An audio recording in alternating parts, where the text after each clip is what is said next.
வணக்கம். நான் உங்கள் கல்பனா ராஜநாடி ஜோதிடர்.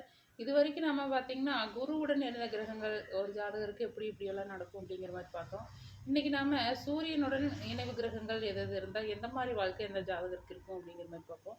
பொதுவாக ஒரு ஜாதகத்தில் இன்னைக்கு நம்ம பார்க்கக்கூடியது சூரியனுடன் சந்திரன் இணைவு அப்படிங்கிற மாதிரி. சூரியன் சந்திரன் இணைவு இருந்தாலே அந்த ஜாதகர் ஒரு கட்டத்தில் வந்து சூரியன் சந்திரன் இருக்குது அப்படின்னாலே அந்த ஜாதகர் பார்த்தீங்கன்னா அமாவாசை அன்னைக்கு பிறக்கக்கூடிய ஜாதகராக இருப்பார். ஏன்னா சூரியன் சந்திரன் பார்த்தீங்கன்னா ஒரே நேர்கோட்டில் ஒரே இடத்துல இருக்கிறது அமாவாசை அன்னைக்கு மட்டும்தான். அதனால சூரியன் சந்திரன் நினைவு வந்து ஒரே கட்டத்தில் இருந்ததுன்னா அமாவாசை அன்னைக்கு பிறந்த ஜாதகர் அப்படின்னு சொல்லலாம். சூரியன்லேருந்து 7வது இடத்துல சந்திரன் இருந்தது அப்படின்னா அவர் வந்து பௌர்ணமி அன்னைக்கு பிறந்த ஜாதகர் அப்படின்னு சொல்லலாம்.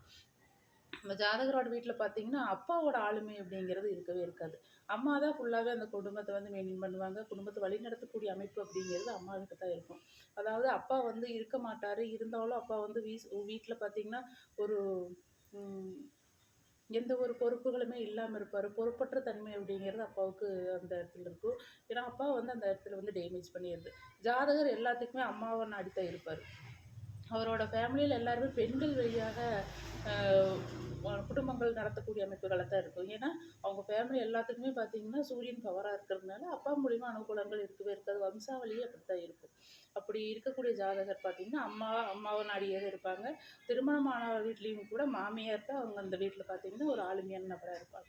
இந்த மாதிரி உங்களுக்கு ஏதாவது ஜாதகத்தில் சந்தேகங்கள் கேள்விகள் இருந்தது அப்படின்னா என்னோடய வீடியோக்கள் நம்பருக்கு கால் பண்ணுங்கள். நன்றி, வணக்கம்.